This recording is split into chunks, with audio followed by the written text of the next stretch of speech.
I think we want to do an update with the good folks at the Red Cross. Carole Dussault is Communications Director. And Carole, good afternoon.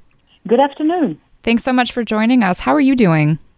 Oh, I'm fine. I'm at the office with a lot of my colleagues, and I'm fine. But I'm sure we're going to talk about people who are more in need than I am. Absolutely. So you have 6 overnight emergency shelters in operation, is that right?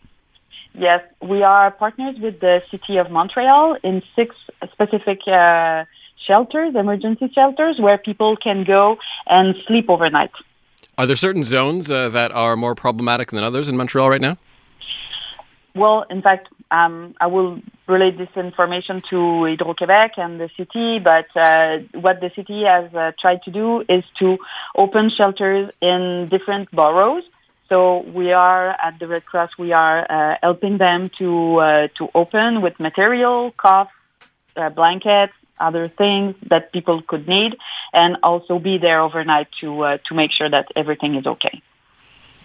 We'll read some of the names of those shelters out, actually. So we have Centre Sportif Côte-des-Neiges, Centre Pierre-Charbonneau in Houma. We have the Centre Sportif and CDN-NDG on Monkland.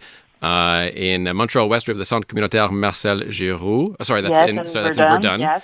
École Saint-Antoine d'Exupéry in Saint-Léonard. In Villeray, we have the Centre lasallien, Centre communautaire. Any others that I missed there?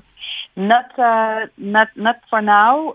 What I would suggest to people is to always check on Montreal.ca. It's the official website of Montreal to make sure that it's still open, or maybe that some could also open for other needs. We are in touch with the city to make sure that the response is always up to date, and that's for the emergency shelters for overnight. But there are some other information, like in warming stations and other installations that the city of Montreal opened. So it's also on Montreal.ca. We're speaking with Carole Dussault, who is Communications Director at the Red Cross, and we're just finding out about the overnight emergency shelters, which will open again for this evening. So I understand you had about 15 families that came in last night. What kind of traffic are you expecting this evening as the power outages persist?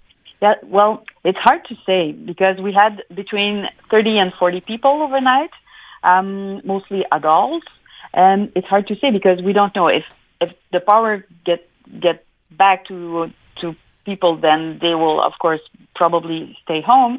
If it's getting colder, then we may be expecting more people. So we are ready to welcome more than, of course, 15 families and, let's say, 40 people. So it's hard to say. We are probably going to know more about that tomorrow morning. But if people are in need, we prefer them to go to emergency shelters than try to heat themselves with candles or little stove, because it's dangerous. If I may repeat that, it's dangerous to try to heat yourself, to warm yourself with those kind of equipment. So if you are really in need and it's cold out there in your house, then come to one of those shelters. Perfect advice. Thank you so much, Carole, for taking the time, and keep up the great work. Yeah, well, thank you for giving me the time the opportunity to say so, and thanks to our volunteers who are in those shelters.